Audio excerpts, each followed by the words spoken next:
लड़के की जान बचाने के लिए अपने सारे सपनों को एक तरफ रख दिया और खुद वर्कशॉप में उतरकर मोटर मैकेनिक बन गई। कभी स्कूटी के नीचे झुकी, कभी गाड़ियों में हाथ काले किए। बस एक ही जिद थी, इलाज चलता रहे, घर संभला रहे और उसका रिश्ता किसी भी हाल में ना टूटे।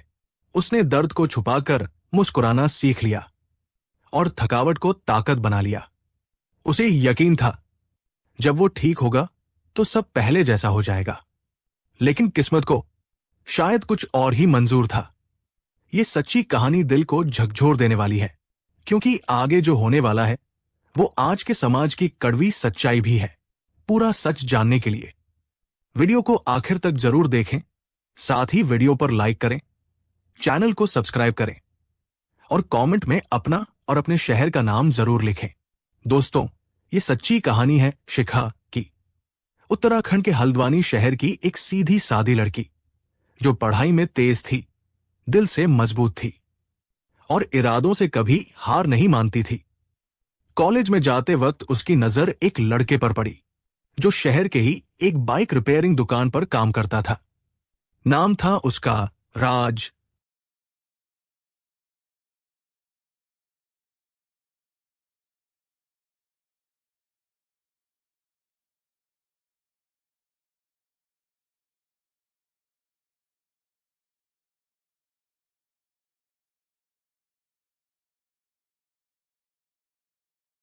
बॉक्स ऑफिस हिट होने के बावजूद इस मल्टीप्लेक्स को काफी नुकसान हुआ जब आशा ने सुपरस्टार स्वैग अपनाया और पूरी पब्लिक को हिला दिया।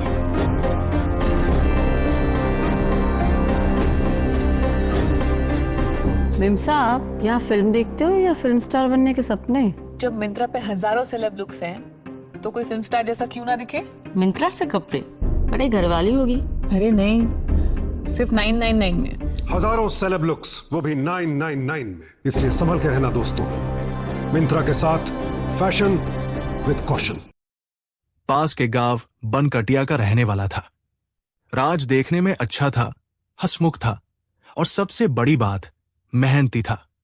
और धीरे धीरे दोनों की नजरें मिलने लगी और उन नजरों में कुछ ऐसा था जो धीरे धीरे दिल की गहराइयों में उतरता चला गया।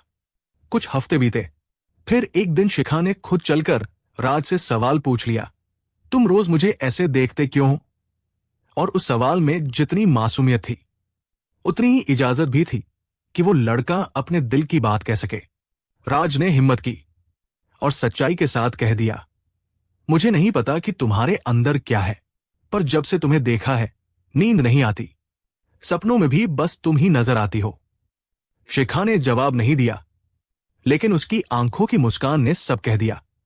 उनके बीच मोहब्बत की शुरुआत हो चुकी थी, बिना किसी फिल्मी वादों के, बिना दिखावे के, बस दो सच्चे दिलों की एक सच्ची मोहब्बत। 6 महीने बीत गए। अब राज ने कहा, शिखा, अब हमें अपने घर वालों से बात कर लेनी चाहिए। शिखा मुस्कुराई और बोली, ठीक है, मैं पापा से बात करूंगी। और जब शिखा के पिता श्याम बाबू, जो एक प्राइवेट ऑफिस में नौकरी करते थे, जब उन्होंने बेटी की बातें सुनी तो उन्होंने वही किया जो एक समझदार पिता करता है। अगर लड़का अच्छा है, ईमानदार है, तो हमें कोई आपत्ति नहीं। शिखा की आंखों में चमक आ गई। लेकिन जब राज ने अपने घर जाकर बात की तो हालात बिल्कुल उलट थे। राज के पिता ने साफ कह दिया, हम उस लड़की से तेरी शादी नहीं करवाएंगे। अगर हमारे खिलाफ जाएगा तो घर से बाहर कर देंगे और जमीन जायदाद में तेरा हिस्सा खत्म। राज टूट गया, लेकिन फिर उसने फैसला लिया, मैं शिखा से शादी करूंगा, चाहे कुछ भी हो जाए, क्योंकि उसने हर मोड़ पर मेरा साथ दिया है। उन्होंने कोर्ट मैरिज की और छोटे से किराए के मकान में सच्चे प्यार की एक छोटी सी दुनिया बसा ली। शिखा के पापा उनका साथ दे रहे थे और राज अपनी बाइक की दुकान चला रहा था।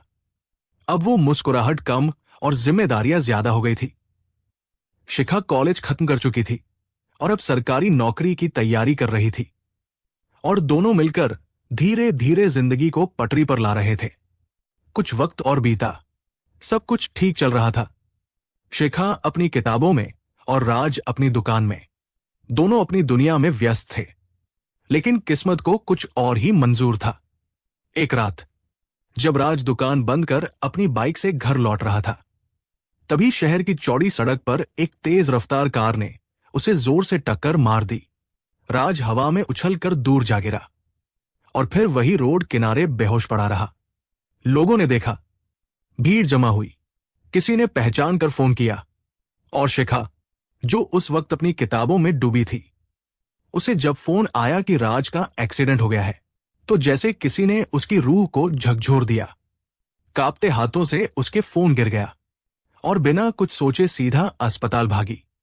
वहां पहुंची तो देखा राज ऑक्सीजन मास्क में था, चेहरा जख्मी, हाथ पांव पट्टियों से लिपटे हुए, और डॉक्टर कह रहे थे जान तो बच गई है, लेकिन इसे ठीक होने में महीनों लग सकते हैं। शिखा वही हॉस्पिटल की बेंच पर बैठकर रो पड़ी। हे भगवान, ये क्यों हुआ? जिस इंसान ने हमेशा मेहनत की, जो किसी का बुरा नहीं चाहता, उसके साथ ये सब क्यों? उसके पापा ने कुछ पैसे दिए जो बचत में रखे थे, कुछ पैसे खुद शिखा ने जोड़े थे, वो सारे इलाज में लग गए। राज को एक हफ्ते बाद घर लाया गया, लेकिन डॉक्टर ने कह दिया पूरे 6 महीने बेड से नहीं उठ पाएगा और बहुत सावधानी चाहिए। अब किराए का घर, दवा, खाना, देखभाल, सब कुछ सिर्फ शिखा के कंधों पर था। वो दिन जब लड़की घर में खाना बनाती थी, किताबें पढ़ती थी, अब वो लड़की एक वॉरियर बन चुकी थी। 15 से 20 दिन जैसे तैसे निकले, फिर किराए की तारीख पास आने लगी, राशन खत्म होने लगा, घर का खर्च और राज की दवाइयां। शिखा की आंखों में चिंता साफ दिखाई देती थी और तब उसने एक फैसला लिया। राज के पास बैठकर बोली, सुनो, अगर तुम्हें बुरा न लगे तो मैं दुकान संभाल लूं। मैं सब नहीं कर पाऊंगी, लेकिन मिस्त्री है ना, वो काम करेगा। मैं हिसाब रख लूंगी, ग्राहक से बात कर लूंगी, कम से कम घर का खर्चा चलेगा। राज ने बहुत कोशिश की उसे मना करने की, लेकिन हालात ने उसे मजबूर कर दिया। दूसरे दिन शिखा राज के लिए दवाइयां, खाना सब सेट करके दुकान पर गई। वहीं पर उसी मिस्त्री को बुलाया जो पहले राज के साथ काम करता था। पहला दिन थोड़ा डर, थोड़ी हिचक, लेकिन ढेर सारा हौसला लेकर शिखा दुकान पर खड़ी रही। दिन भर मेहनत की। शाम को जब हिसाब देखा तो 2000 से ज्यादा कमाई हुई थी। वो रात बहुत अलग थी। शिखा ने पहली बार किसी बिल की चिंता किए बिना सुकून से सांस ली थी। अब ये रोज का सिलसिला बन गया। शिखा दुकान पर, राज घर में आराम कर रहा था और जिंदगी फिर से पटरी पर लौटने लगी थी। 4 महीने बीत गए। शिखा अब दुकान की पूरी मालकिन बन चुकी थी। उसका आत्मविश्वास, उसकी मेहनत, हर ग्राहक के चेहरे पर उसकी इज्जत साफ दिखाई देती थी। लेकिन तभी कहानी में फिर एक मोड़ आता है। एक दिन दुकान पर एक लड़का आता है, नाम था किशन, जो कभी राज के साथ काम करता था और अब शहर लौट आया था। शिखा को देखकर पहले तो चौंका, फिर जब सब हालात पता चले तो बोला, मैडम जी, आप तो कमाल कर रही हैं। लेकिन बात यही खत्म नहीं हुई। वो राज के घर गया, उससे मिला, हालचाल पूछा और फिर मस्ती में बोल पड़ा, भाई, बीवी तो बड़ी सुंदर मिली है तुझे, अब उसे दुकान पर मत बैठा, पता नहीं कौन किधर ले जाए। बस यही बात मजाक में कही गई एक लाइन राज के दिल में जहर की तरह उतर गई। जिस इंसान की बीवी उसकी देखभाल कर रही थी, दुकान चला रही थी, उसी के बारे में शक का बीज बो दिया गया था। और यहीं से शुरू हुआ रिश्ते की सबसे बड़ी परीक्षा। को बेटा, अभी सारी रंगबाजी निकाल देते तुम्हारी। हेलो भैया, छोटे गांव में जल्दी लाल चौक पर पहुंचो, यहाँ गर्दा मचा हुआ है। कुटाई चल रही है हमारी। अबे छोटे गांव में व्यस्त लग रहे हैं। जरा मुस्कुराइए। किशन की वो मजाक भरी बात राज के दिल में जैसे जहर बनकर फैल गई थी। राज बिस्तर पर पड़ा तो था, लेकिन अब उसकी सोच बदलने लगी थी।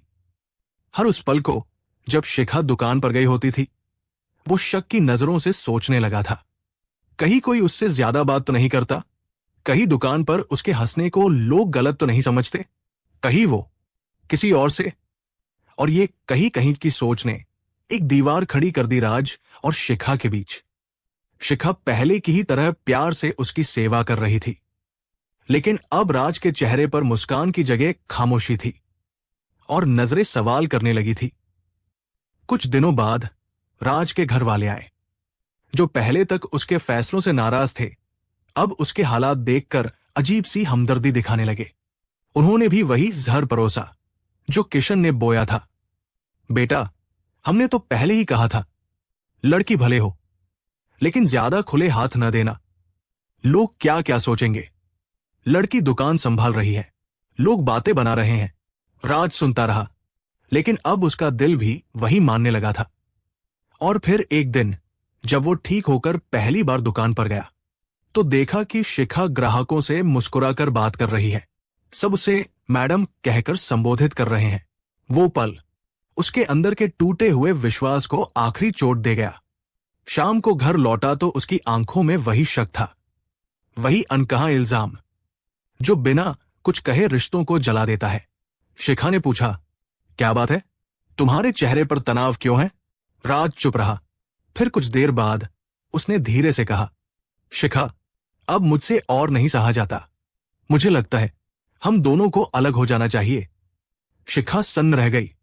उसने पूछा, क्या हुआ राज? क्या मुझसे कोई गलती हो गई? बताओ, मैं सुधार लूंगी। लेकिन राज ने आंखें फेर ली और कहा, गलती की बात नहीं है, बस अब साथ नहीं रहना चाहता, तलाक चाहता हूं। ये शब्द सुनकर जैसे शिखा की सांस रुक गई। जिस आदमी के लिए उसने अपना सब कुछ छोड़ा था, जिसके लिए वो घर वालों से लड़ी, दुकान संभाली, इलाज कराया, आज वही आदमी उस पर शक कर रहा था। बिना किसी सबूत, बिना किसी बात के शिखा ने पिता को फोन किया। और जब उसके पिता श्याम बाबू आए, उन्होंने भी राज को समझाने की लाख कोशिश की, लेकिन राज ने एक ही बात कही, आपकी बेटी जैसी भी है, मुझे अब उसके साथ नहीं रहना। केस लड़ना हो तो लड़िए या शांति से अलग हो जाइए। श्याम बाबू ने सब कुछ देखा, अपनी बेटी को टूटा हुआ देखा, फिर कहा, ठीक है बेटा, अगर अलग होना ही है तो कोर्ट के पचड़े में न जाकर पंचायत के सामने तय करते हैं। कुछ दिन बाद पंचायत हुई, जिसमें एक तय रकम लेकर दोनों का सामाजिक तौर पर रिश्ता खत्म कर दिया गया। शिखा ने कुछ नहीं कहा, बस वो फटी आंखों से उस इंसान को देखती रही जिसके लिए उसने सब कुछ दांव पर लगाया था। और राज ने वो पैसे लिए और चला गया। शायद उस वक्त उसे यही सही लगा। तलाक के बाद शिखा के लिए हर दिन एक युद्ध जैसा था। जिस लड़की ने जिंदगी का हर सपना किसी के साथ मिलकर बुना था, आज वही लड़की उस सपने को टूटते हुए अपनी आंखों के सामने देख रही थी। उस रात जब पंचायत से लौटकर शिखा घर आई, तो उसने खुद को कमरे में बंद कर लिया। उसने किसी से कुछ नहीं कहा, बस आंखें बंद कर तकिए में मुंह छुपाकर फूट फूट कर रोती रही। पिता श्याम बाबू बाहर बैठे थे, बेटी की हर आह सुन रहे थे, लेकिन लाचार थे।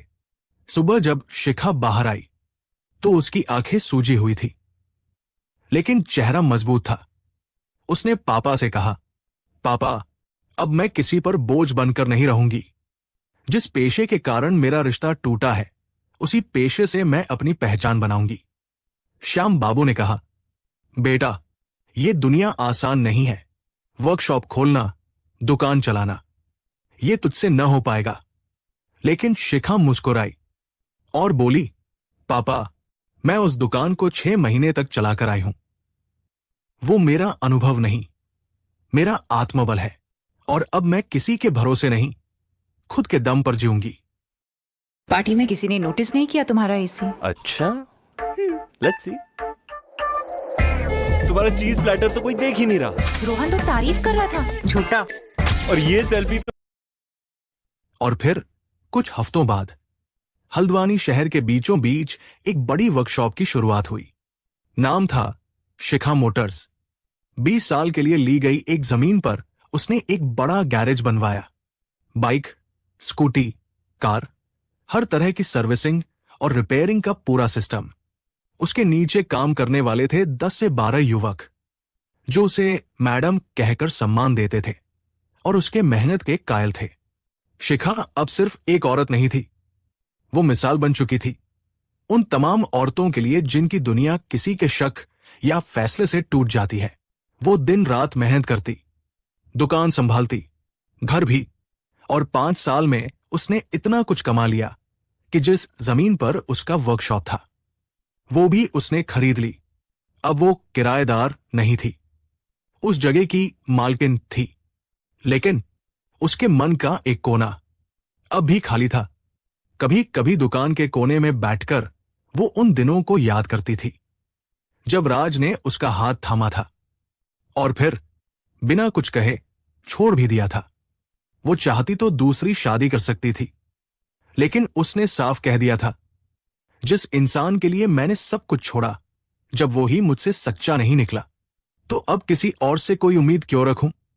और फिर एक दिन जब 5 साल पूरे हो गए थे उसके तलाक को, एक सुबह वर्कशॉप पर एक जाना पहचाना चेहरा आया। वो इंसान जिसकी शक की आग ने सब कुछ जला दिया था, वो राज था। फटे पुराने कपड़े, उलझे बाल और आंखों में गहराई से भरा पश्चाताप। वो जैसे ही शिखा को देखता है भागकर उसके पास आता है और उसके पैरों में गिरकर कहता है, शिखा, मुझे माफ कर दो, बहुत बड़ी गलती कर दी मैंने। तुम पर शक किया, तुम्हारे प्यार की कद्र नहीं की और घरवालों की बातों में आकर तुम्हें छोड़ दिया। पूरा वर्कशॉप हक्का बक्का था, कर्मचारी कुछ समझ नहीं पा रहे थे। एक लड़का तो उसे हटाने के लिए आगे बढ़ा, लेकिन शिखा ने हाथ से इशारा कर उसे रोक दिया। शिखा ने राज को धीरे से उठाया और पूछा, राज, इतनी देर से क्यों आए? जब मैं टूटी थी, बिखरी थी, तब क्यों नहीं आए? राज की आंखों से आंसू बहने लगे।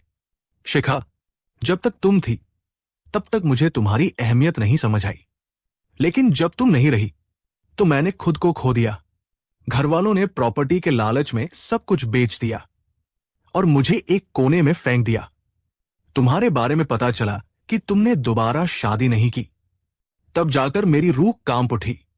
मैंने तो तुम्हें सिर्फ शक की वजह से छोड़ा था, लेकिन तुमने मोहब्बत निभाई आखिरी सांस तक। शिखा कुछ देर तक बिना कुछ कहे राज की आंखों में देखती रही। उसकी आंखें अब भी नम थी, लेकिन उनमें अब कोई कमजोरी नहीं थी।